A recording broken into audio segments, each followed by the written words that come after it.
कक्षा 11वीं वाले विद्यार्थियों को प्रश्न बैंक के प्रश्नों का उत्तर दे देता हूँ। तो चलो देखते हैं, ठीक है। ये सारे प्रश्न बैंक के प्रश्न हैं और इसमें जितने भी प्रश्न हैं ये सब के सब मोस्ट आईएमपी प्रश्न हैं। तो आप लोगों को इन सभी प्रश्नों की अच्छे से तैयारी करना है। जितना दूंगा उन सब का उत्तर भी दे रहा हूँ, ठीक है। प्रश्न बैंक में 4 सेट है, 4 सेटों को मिलाकर आपके एग्जाम में प्रश्न आएगा। तो उसी हिसाब से जितने भी आईएमपी प्रश्न बन रहे हैं वो सारे प्रश्नों को मैं आपको बताते चल रहा हूँ, ठीक है। तो चलो शुरू करते हैं। तो देखो, एक प्रश्न ये है, ये जो है ना क्रम से नहीं रहेगा क्योंकि प्रश्न बैंक के प्रश्न हैं। तो उसे मैं क्या कर रहा था, ढूंढ रहा था। ढूंढने के बाद ना जिन जिन इकाइयों में जिन जिन अध्यायों में मिला है तो वहाँ से मैंने सीधा क्या किया, फ़ोटो खींचा और उस प्रश्न को यहाँ पे ऐड कर दिया, ठीक है। तो अच्छे से तैयारी करना। चलो देखते हैं। तो देखो यहाँ पे है, प्रश्न है ग्राम में द्रव्यमान की गणना करो, ठीक है। तो पहला क्या है, एक परमाणु गंधक है और एक अणु जल है। तो इसका उत्तर क्या होगा, पहले परमाणु गंधक का देख लेते हैं। परमाणु गंधक को ऐसे दर्शाते हैं और यहाँ पे कितना है, 32 है अपान 6.023 गुणित 10 का घात 23 दिया हुआ है, ठीक है। इसके बाद बराबर में कितना है, 5.31 गुणित 10 का घात -23 ग्राम। तो ये इसका उत्तर है। इसी तरह से जल के अणु जैसे H2O, तो H2O का हो गया, ठीक है। तो H 8 दूनी 16, ऑक्सीजन का 16 हो जाएगा और हाइड्रोजन 2 है तो एक हाइड्रोजन का एक और एक 2, तो इस तरह से 18 हो गया, ठीक है। 16 और 2 18। और इसको भाग कितने से दे रहा है, भाग दे रहे हैं, ग्राम द्रव्यमान की गणना कर रहे हैं ना, तो 6.023 गुणित 10 का घात 23 से भाग दे रहे हैं। तो भाग दे रहे हैं तो उत्तर कितना आ रहा है, 2.99 गुणित 10 का घात -23 ग्राम आ रहा है, ठीक है। आप लोगों को परमाणु क्रमांक निकालना आता है कि नहीं? देखो, परमाणु क्रमांक जब तक के आप लोग निकालना नहीं सीखोगे तब तक के बनेगा नहीं, ठीक है। चलो आगे बढ़ते हैं। इसके बाद देखो, परमाणु द्रव्यमान इकाई, ठीक है, किसे कहते हैं, क्या है? तो उत्तर क्या लिखोगे, परमाणु द्रव्यमान इकाई का मतलब है C12 दिया हुआ है, ठीक है, का बराबर 1/12। इसको हम लिख कैसे सकते हैं, C12 को, तो 1/12 हम लिख सकते हैं इसे, ठीक है। इसके बाद देखो यहाँ पे है 1.66 गुणित 10 का घात -27 kg होता है, ठीक है। आगे देखो, इसके बाद है यहाँ पे प्रश्न क्रमांक देखो यहाँ पे, ठीक है। 1 मोल कार्बन डाइऑक्साइड में कार्बन परमाणु की कितनी संख्या होती है, ठीक है। तो ये 6.023 गुणित 10 का घात 23 एवोगैड्रो संख्या होता है। शुद्ध जल की मोललता क्या होगी, तो 55.6 होगी, ठीक है। आंसर देखो, ठीक है। आगे बढ़ते हैं। इसके बाद देखो, NTP पर 0.1 मोल गैस का आयतन क्या होता है, तो उत्तर क्या लिखना है, 2.24 लीटर, ठीक है। आगे देखो, इसके बाद यहाँ पे है 8वीं कक्षा सिद्धांत के आधार पर समझाइए कि Be अणु का अस्तित्व क्यों नहीं होता है, ठीक है। तो उत्तर क्या लिखना है, तो देखो, Be का परमाणु क्रमांक मतलब बेरिलियम का परमाणु क्रमांक होता है 4 और इसका अर्थ है कि Be मतलब बेरिलियम 2, ठीक है, के अणु कक्षक में 8 इलेक्ट्रॉन भरे जाएंगे क्योंकि एक में 4 रहता है, ठीक है, परमाणु क्रमांक 4 है, तो 2 रहेगा तो कितना होगा, 4 दूनी 8, ठीक है, इसलिए यहाँ पे 8 दिया हुआ है। बी का अणु कक्षक विन्यास निम्नलिखित है, ठीक है, इस तरह से भरा है, 2 का है इसलिए इस प्रकार से आपको बनाना है, ठीक है। अब बंधन क्रम देखो, तो बंधन क्रम कैसे बनाना है, तो बंधन क्रम बनाना है आपको 1/2 NB माइनस Na, तो 4 दोनों का है, इसका मतलब 0 होगा, ठीक है। आगे देखते हैं, आबंधन कोटि बंधन क्रम किसे कहते हैं, उत्तर क्या लिखोगे, आबंध आणविक कक्षकों तथा प्रति आबंधी आणविक कक्षकों में इलेक्ट्रॉनों की संख्या में अंतर का आधा आबंध कोटि कहलाता है। जैसे कि यहाँ पे देखो आबंध कोटि, ठीक है, NB माइनस Na इस सूत्र में हम उपयोग करते हैं, जैसे इससे बेरिलियम को बताया था ना, सेम वैसा ही है, ठीक है। चलो आगे देखो, इसके बाद देखो फिर से आ गया बेरिलियम और H2 लगा हुआ है ना, इसके साथ जुड़ा हुआ है, तो अणु का द्विध्रुव आघूर्ण 0 होता है यद्यपि Be और H आबंध ध्रुवी होता है, तो क्यों कह रहा है, तो उत्तर क्या लिखना है, तो आपको लिखना है इस तरह से, यहाँ पे देखो बेरिलियम H2 अणु, ठीक है, इसे क्या कहते हैं मैं भूल गया हूँ, इसका नाम क्या है, ठीक है, चलो देखते हैं। BeH2 अणु 180 अंश आबंध कोण वाला एक रेखी अणु, जैसे कि यहाँ पे बंद बना हुआ है, ठीक है, बेरिलियम को 2 हाइड्रोजन घेरे हुए हैं, ठीक है, एक पीछे से एक आगे से, यद्यपि बेरिलियम H आबंध बेरिलियम H परमाणु के मध्य वैद्युत ऋणता अंतर के आधार पर ध्रुवी होते हैं तथा आबंध ध्रुवता एक दूसरे को निरस्त कर देती है, अतः अणु का परिणामी द्विध्रुव शून्य होता है। ठीक है, आगे देखते हैं। इसके बाद देखो, कमरे के ताप पर गैलियम द्रव होता है। ठीक है, तो उत्तर क्या लिखना है आपको? ठोस अवस्था में गैलियम की क्रिस्टलीय संरचना की जालक ऊर्जा बहुत कम होती है, अतः कम ताप पर ही इसके परमाणुओं के बीच का धात्विक बंध टूटने लगता है, इसलिए कमरे के ताप पर ही गैलियम द्रव अवस्था में होता है। ठीक है, आगे देखो। इसके बाद ग्रेफाइट स्नेहक गुण क्यों प्रदर्शित करता है? तो उत्तर क्या लिखना है? तो देखो, ग्रेफाइट में कार्बन परमाणु एक दूसरे से सहसंयोजक बंधों द्वारा जुड़कर षष्ठकोणीय रिंग बनाते हैं। ये रिंग आपस में मिलकर कई तल बनाते हैं जो आपस में दुर्बल वंडरवाल्स बल द्वारा बंधे होने के कारण एक दूसरे पर सरलता से फिसल सकते हैं, अतः ग्रेफाइट मुलायम होता है तथा स्नेहक गुण प्रदर्शित करता है। इसके बाद देखो, नेक्स्ट प्रश्न क्या है? द्रव्यमान संरक्षण का नियम क्या है? इस नियम की आधुनिक स्थिति स्पष्ट कीजिए। उत्तर क्या लिखना है आपको? रासायनिक परिवर्तन में भाग लेने वाले पदार्थों का कुल द्रव्यमान परिवर्तन के पश्चात प्राप्त पदार्थों के द्रव्यमान के बराबर होता है, अर्थात द्रव न तो उत्पन्न होता है और न ही नष्ट होता है, केवल उसके रूप या अवस्था में परिवर्तन हो सकता है। ठीक है, आगे देखो। इस नियम का प्रतिपादन रूसी वैज्ञानिक लोमोनोसोव ने सन 1756 में किया था। उदाहरण भी इन्होंने दिया है। ठीक है, इस तरह से कार्बन ऑक्सीजन को उदाहरण के रूप में दिया है। और इसके बाद इसमें और बताया है, आधुनिक स्थिति के बारे में बताया है। ठीक है, तो आधुनिक स्थिति को आप देख सकते हो। आइंस्टीन के अनुसार द्रव्यमान को निम्न समीकरण द्वारा ऊर्जा में बदला जा सकता है, जैसे कि E बराबर mc²। ठीक है, E जहाँ पे ऊर्जा होता है, m द्रव्यमान होता है और c प्रकाश का वेग होता है। और इसका कुछ हिस्सा यहाँ पे वही चीज़ बताया है। ठीक है, आगे देखते हैं। इसके बाद देखो, व्युत्क्रम अनुपात या तुल्य अनुपात के नियम को उदाहरण सहित समझाइए। ठीक है, उदाहरण सहित समझाना है। तो देखो, जब दो तत्वों की विभिन्न मात्राएं अलग अलग किसी तीसरे तत्व की एक निश्चित मात्रा से सहयोग करती है, तो वह आपस में उसी अनुपात में अथवा उसके एक सरल गुणित अनुपात में सहयोग करेगी, जिससे वह तीसरे तत्व की एक निश्चित मात्रा से सहयोग करती है, तो इसे व्युत्क्रम अनुपात या तुल्य अनुपात का नियम कहते हैं।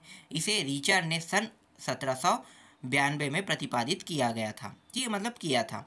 अब इसके उदाहरण क्या हो सकते हैं? जैसे कार्बन, हाइड्रोजन, ऑक्सीजन, तीनों को लिया है इन्होंने, तो कार्बन डाइऑक्साइड बन गया और यहाँ पे जल बन गया H2O। ठीक है, तो देखो, कार्बन डाइऑक्साइड को लिया है तो कार्बन का क्या होता है? परमाणु क्रमांक 6 होता है और ऑक्सीजन का कितना होता है? 8 होता है ना। तो इसका दोगुना कर देंगे तो कितना होगा? 16। और यहाँ पे 2 अणु लिखा है, ऑक्सीजन 2, मतलब 16 दूनी 32। और ठीक है, कार्बन का कितना हो जाएगा? परमाणु द्रव्यमान 12, 6 रहता है तो उसका दुगना होता है 12, तो 12:32 आ गया। समझ में आ गया? ठीक है, जल का भी ऐसे ही बना है। ठीक है, चलो आगे देखते हैं। इसके बाद देखो, ये प्रश्न भी इंपॉर्टेंट है। ठीक है, गुणित अनुपात का नियम क्या है? नाइट्रोजन के विभिन्न ऑक्साइडों का उदाहरण देकर समझाइए। ठीक है, तो नाइट्रोजन के जो ऑक्साइड है उसको देखते हैं। गुणित अनुपात की परिभाषा पहले बताना है ना। तो जब दो तत्व आपस में सहयोग करके 2 या 2 से अधिक यौगिक बनाते हैं, तो एक तत्व के भिन्न भिन्न द्रव्यमान जो दूसरे तत्व के निश्चित द्रव्यमान से सहयोग करते हैं परस्पर एक सरल अनुपात में होते हैं। इसे हम क्या कहते हैं? गुणित अनुपात कहते हैं। ठीक है, अब नाइट्रोजन ऑक्सीजन के सहयोग से 5 ऑक्साइड बनते हैं। देखो, 5 ऑक्साइड का यहाँ पे दिया हुआ है। ठीक है, इसे एक बार देख लेना और अच्छे से समझ जाना। ठीक है, याद कर लेना। चलो आगे देखो। इसके बाद देखो, यहाँ पे है 1 मोल इलेक्ट्रॉन के द्रव्यमान एवं आवेश की परिकलन कीजिए कह रहा है। ठीक है, तो इसका उत्तर देख लो, यहाँ पे लगा हुआ है। ये इतना इंपॉर्टेंट नहीं है, पर ये दिया हुआ है तो मैं दे रहा हूँ। ठीक है, चलो आगे देखो। पाउली के अपवर्जन का नियम क्या है? इसके 2 अनुप्रयोग लिखिए। ठीक है, 2 अनुप्रयोग लिखना है। तो देखते हैं इसके पहला और दूसरा दोनों अनुप्रयोग क्या क्या है। तो यहाँ पे देखो, एक तो अपवर्जन का नियम लिखना है। ठीक है, तो क्या नियम? किसी भी परमाणु में किन्हीं 2 इलेक्ट्रॉनों के चारों क्वांटम संख्या समान नहीं हो सकता। ये पाउली का अपवर्जन नियम है। ठीक है, जैसे कि एग्जाम्पल देखो, जैसे यहाँ पे बताया है, देखो NL, तो दूसरा में देखो N1। ठीक है, n का मान 1 रख दिया गया है। एग्जाम्पल में हम साइड को देखते हैं। ठीक है, n का मान 1 रख दिया गया है, L का मान 0 है, M का मान 0 है। ठीक है, S का मान कितना है? -1/2। इसके कहने का मतलब क्या है कि n का मान 1, L का मान 1 और M का मान भी 1 अगर हो सकता है तीनों, तो कोई भी कंडीशन में S का मान 1 नहीं होगा, ये कहना चाहता है ये। ठीक है, यहाँ पे अच्छा एग्जाम्पल नहीं दिया है लेकिन मैंने आपको बता दिया। ठीक है, अनुप्रयोग क्या है? परमाणु में विभिन्न कोषों, उपकोषों तथा कक्षकों में इलेक्ट्रॉनों की अधिकतम संख्या की गणना कर सकते हैं। जैसे कि मुख्य ऊर्जा स्तर में इलेक्ट्रॉनों की अधिकतम संख्या 2n² होती है। दूसरा है इलेक्ट्रॉनों की क्वांटम संख्याओं की गणना की जा सकती है। ठीक है, आगे देखते हैं। इसके बाद देखो अथवा में है डी ब्रॉगली की अवधारणा क्या है? सिद्ध कीजिए कि द्रव तरंग कण के सहयोग के व्युत्क्रमानुपाती होता है। ठीक है, तो इसका उत्तर क्या लिखना है? तो इसका उत्तर लिखना है आपको, देखो यहाँ पे। ठीक है, इलेक्ट्रॉन, प्रोटॉन, न्यूट्रॉन भी कण होने के साथ साथ तरंग प्रकृति, ठीक है, तरंग प्रकृति भी होता है जिसे पदार्थ की गति प्रकृति कहते हैं। तो ये इसका उत्तर रहेगा। ठीक है, आगे देखते हैं। इसके बाद अबाहु नियम क्या है? अबाहु नियम क्या होता है? तो देखो क्या होता है। अबाहु का अर्थ होता है क्रमित रचना। इसके अनुसार विभिन्न कक्षकों में इलेक्ट्रॉन बढ़ती हुई ऊर्जा के अनुसार प्रवेश करता है। अर्थात इलेक्ट्रॉन सर्वप्रथम निम्न ऊर्जा स्तर के कक्षकों में प्रवेश करता है, फिर उच्च ऊर्जा स्तर वाले कक्षकों में जाता है। बढ़ती हुई ऊर्जा के आधार पर कक्षकों का क्रम 1s 2s 2p, ठीक है, इस तरह से बताया है ना, तो इसी प्रकार से बढ़ता है। फिर n+l, ठीक है, तो n+l वाला क्या नियम है? एक नया इलेक्ट्रॉन उस कक्षक में प्रवेश करता है जिस कक्षक के लिए n+l का मान कम होता है, उसकी ऊर्जा कम होती है। ठीक है, तो ये है। चलो आगे देखो। फिर यहाँ पे रदरफोर्ड का प्रकीर्णन का प्रयोग है ना, तो इस प्रयोग से उन्होंने क्या निष्कर्ष निकाला? उत्तर क्या होगा? देखो ये रहा। ठीक है, पहला क्या कह रहा है? निष्कर्ष निकालना है ना, निष्कर्ष बताना है। तो अधिकांश एल्फा कण स्वर्ण पत्र के आर पार निकल जाते हैं, ये पहला कह रहा है, ये निष्कर्ष निकला। ठीक है, दूसरा निष्कर्ष क्या है? ठीक है, इसमें आधा और दिया है, तो पहला मैंने बता दिया, तो वही चीज़ यहाँ भी बताएगा। ठीक, देखो दूसरा क्या कह रहा है? परमाणु के भीतर एक धनावेशित केंद्र होता है, बिल्कुल होता है, जिससे कुछ धनावेशित एल्फा कण प्रतिकर्षित होकर विभिन्न कणों में विक्षेपित हो जाता है। ठीक है, तो ये होता है जैसे कि यहाँ पे बताया है। ठीक है, तीसरा क्या है? मध्य भाग जो बहुत छोटा होता है से टकराने वाले एल्फा कण, मतलब 20,000 में से एक अपने मार्ग से वापस लौट जाते हैं। ठीक है, जिससे सिद्ध होता है कि परमाणु का द्रव्यमान व धन आवेशित परमाणु के मध्य भाग में बहुत छोटे स्थान पर केंद्रित है। ठीक है, तो ये इसका उत्तर है। चलो आगे देखते हैं। Cr क्रोमियम और कॉपर की बात कर रहे हैं ना, तो इसका क्या बताना है? इलेक्ट्रॉनिक विन्यास, जैसे कि यहाँ पे बताया गया है। ठीक है, अब इसके बारे में कुछ जानकारी बताना है, तो आपको इस तरह से आपको बताना है। ठीक है, दोनों का अलग अलग, तो ये रहा। ठीक है, आगे बढ़ते हैं। कैथोड किरणों के प्रमुख गुण व उपयोग, ठीक है, तो बताना है। देखो एक सेकंड, ये नहीं, वो प्रश्न नहीं है, ये प्रश्न है। जब हाइड्रोजन परमाणु में उत्तेजित इलेक्ट्रॉन n=6 के मूल अवस्था में जाता है तो प्राप्त उत्सर्जित रेखाओं की अधिकतम संख्या क्या होगी? तो उत्तर क्या बताना है? देखो यहाँ पे बताया गया है। ठीक है, आप पीछे से देख सकते हो, एक रेखा है, 2 3 4 5, इस तरह से है। ठीक है, आगे देखो। इसके बाद देखो Bf3 अणु का द्विध्रुव आघूर्ण शून्य होता है, क्यों? ठीक है, तो इसका उत्तर क्या लिखना है? तो देख लो, शून्य क्यों होता है? क्योंकि 3 फ्लोरीन है ना परमाणु समबाहु त्रिभुज के तीनों शीर्षों पर तथा बी केंद्र पर होता है, इसलिए क्या होता है? शून्य होता है। ठीक है, आगे देखो। इसके बाद है वेस्पर सिद्धांत, कह रहा है ना, वेस्पर सिद्धांत। तो देखो वेस्पर सिद्धांत क्या होता है? वेस्पर सिद्धांत होता है जब केंद्रीय परमाणु केवल बंधी इलेक्ट्रॉन युग्म से घिरा हो तब अणु की ज्यामिति इलेक्ट्रॉन युग्म के समान प्रतिकर्षण के कारण समरूप होगी, किंतु यदि बंधी इलेक्ट्रॉन युग्मों के साथ साथ बंधहीन युग्मों से भी घिरा हो तो इन इलेक्ट्रॉन युग्मों के बीच भिन्न भिन्न प्रतिकर्षण के कारण अणु की ज्यामिति विकृत हो जाएगी। ठीक है, यहाँ पे देखो 1p इस तरह से बताया है। चलो आगे देखो, नेक्स्ट प्रश्न। इसके बाद क्या है? द्विध्रुव आघूर्ण किसे कहते हैं? इसके महत्वपूर्ण अनुप्रयोग लिखिए। ठीक है, तो अनुप्रयोग लिखना है, तो दिखाता हूँ मैं आपको। ठीक है, पहले तो परिभाषा लिखना है, तो ये इसकी परिभाषा है। ठीक है, यहाँ तक। अब यहाँ पे देखो अनुप्रयोग, तो ये इसके अनुप्रयोग है। ठीक है, इसे अच्छे से याद कर लेना। चलो आगे देखते हैं। इसके बाद देखो कार्बन, ठीक है, कार्बन डाइऑक्साइड है, तो इसमें 2 निगेटिव लगा है, मतलब किसी को अपने आयन तो दिया होगा। ठीक है, तो अनुवाद विभिन्न पहलुओं को स्पष्ट कीजिए कह रहा है, तो इसका उत्तर मैं आपको दिखाता हूँ। ठीक है, बहुत बड़ा होगा तो मैं पढ़ के नहीं बता सकता, डायरेक्ट आपको उत्तर बस दिखा रहा हूँ यहाँ तक के। ठीक है, इसके बाद देखो इन्होंने और क्या किया है यहाँ तक। ठीक है, आगे देखो। इसके बाद sp कक्षक अतिव्यापन किसे कहते हैं, ठीक है, इसके द्वारा HF अणु के बनने को समझाइए।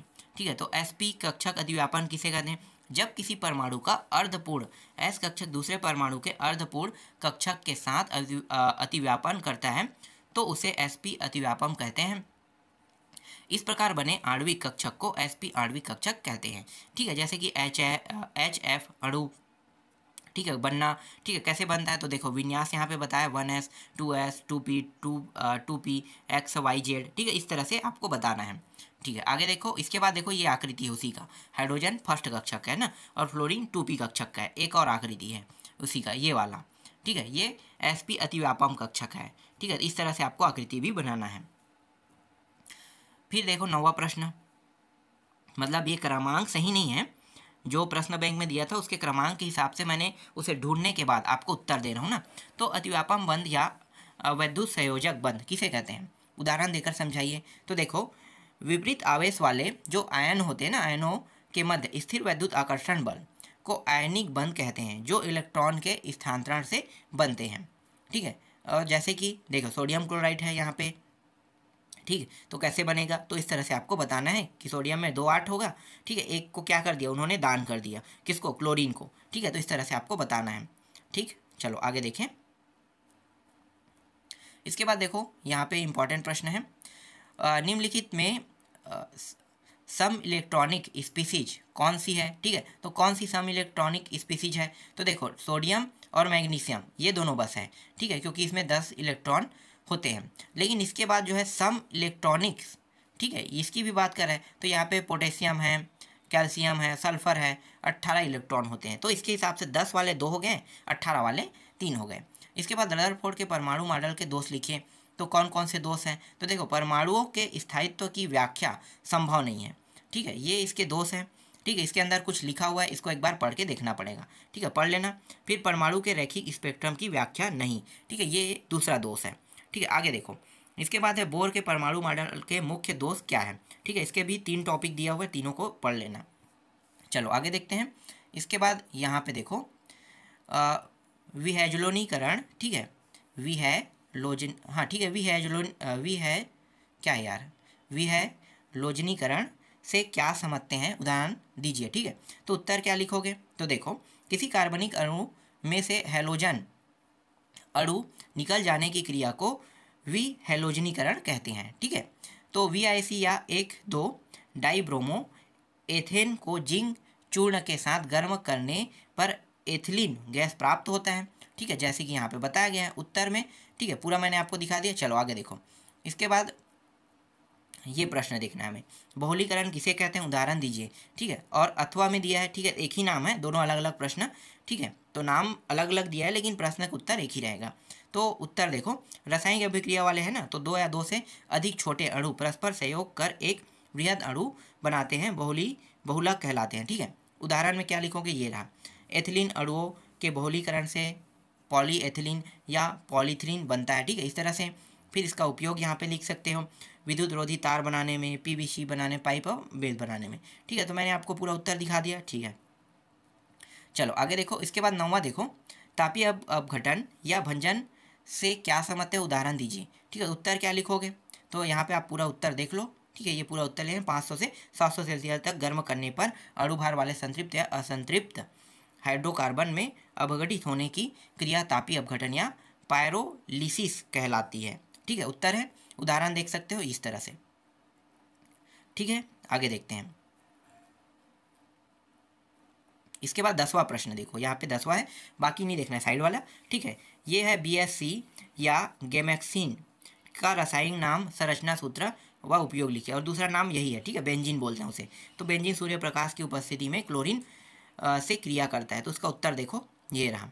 ठीक है, क्या लिखा है, गेमेक्सिन का रासायनिक नाम बेंजीन हेक्सा क्लोराइड है। ठीक है, जिसे बेंजीन के